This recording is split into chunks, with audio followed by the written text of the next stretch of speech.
ഇപ്പോൾ എല്ലാ സ്ഥാനാർത്ഥികളും നടൻ മമ്മൂട്ടിയെ കാണുന്ന തിരക്കിലാണല്ലേ. കോട്ടയം മണ്ഡലത്തിലെ LDF സ്ഥാനാർത്ഥി VN വാസവനും നടൻ മമ്മൂട്ടിയെ കാണാൻ കൊച്ചിയിലെ വസതിയിലെത്തി. ലോകം അറിയപ്പെടുന്ന കലാകാരന്റെ അനുഗ്രഹം തേടാനും സൗഹൃദം പുതുക്കാനുമാണ് ഈ സന്ദർശനമെന്നാണ് വാസവൻ മമ്മൂട്ടിയുമായുള്ള കൂടിക്കാഴ്ചയ്ക്ക് ശേഷം പറഞ്ഞത്. തന്റെ ജന്മനാട്ടിൽ നിന്നെത്തിയ സ്ഥാനാർത്ഥിക്ക് മമ്മൂട്ടി വിജയാശംസകൾ നേർന്നു. പ്രചാരണ തിരക്കിനിടയിലും കോട്ടയത്തു നിന്നും കൊച്ചിയിലെ വസതിയിലെത്തിയാണ് VN വാസവൻ മലയാളത്തിന്റെ മഹാനടൻ മമ്മൂട്ടിയെ കണ്ടത്. തന്റെ ജന്മനാട് ഉൾപ്പെടുന്ന കോട്ടയം മണ്ഡലത്തെ പ്രതിനിധീകരിച്ച് മത്സരിക്കുന്ന വാസവനുമായി മമ്മൂട്ടി വിശേഷങ്ങൾ പങ്കുവച്ചു. പിന്നീട് പ്രചരണ പരിപാടികളും തെരഞ്ഞെടുപ്പ് വിശേഷങ്ങളും ചോദിച്ചറിഞ്ഞ് തികഞ്ഞ ഗൗരവക്കാരനായി. നമ്മളിപ്പോൾ ഒരു എന്താ പറയുക, ജനാധിപത്യ വിശ്വാസികളും ജനാധിപത്യ രാജ്യത്ത് ജീവിക്കുമ്പോഴും സ്വാഭാവികമായിട്ടുള്ള നമുക്ക് വേണ്ടിയാണ് നമ്മളൊരാളെ തിരഞ്ഞെടുക്കുന്നത്. അല്ല അയാളുടെ സ്നേഹം അതുകൊണ്ടല്ല, നമുക്ക് പറ്റിയ ഒരാളെന്ന നിലയാണ് ഒരാളെന്ന് തിരഞ്ഞെടുത്തത്. അത് ആരെന്നുള്ളത് നമ്മൾ തീരുമാനിക്കട്ടെ. ആരെങ്കിലുമൊക്കെ തിരഞ്ഞെടുത്ത ആൾക്കാരുടെ കീഴിൽ നമ്മൾ ജീവിക്കും.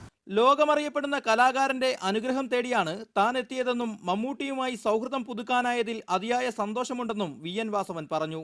ലോകം അറിയപ്പെടുന്ന അനുഗ്രഹീതനായ ഒരു കലാകാരന്റെ ഒരു സാമീപ്യവും അനുഗ്രഹവും ഞാൻ മനസ്സുകൊണ്ട് ധന്യനാണ്. അത് പ്രവർത്തന രംഗത്ത് ഒരു ഇന്ധനമായി തന്നെ മാറിത്തീരുന്ന കാര്യത്തിൽ സംശയമില്ല. കക്ഷി രാഷ്ട്രീയ ഭേദമന്യേ തനിക്ക് എല്ലാ രാഷ്ട്രീയ നേതാക്കളുമായി നല്ല സൗഹൃദമാണുള്ളതെന്ന് പറഞ്ഞ മമ്മൂട്ടി വാസവന് വിജയാശംസകളും നേർന്നു.